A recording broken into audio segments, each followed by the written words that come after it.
सज्जनांची संगती गाठावी. सज्जनांनी स्वतःला एकत्र बांधून आणखीन एक ग्रुप करून घ्यायचा आणि भांडायचं नाही.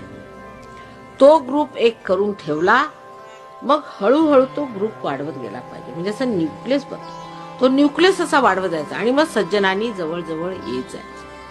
भांडकुदळपणा हे लक्षण भूतांचं आहे. क्रोध आदी ह्या गोष्टी सर्व भूतांच्या लक्षणाने.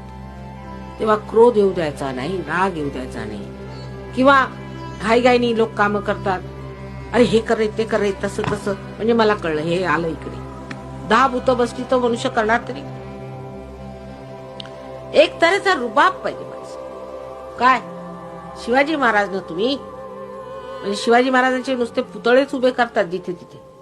अहो तुम्ही शिवाजी महाराज, त्यांचा रुबाब काय आणि तुमचा रुबाब काय ते पहा.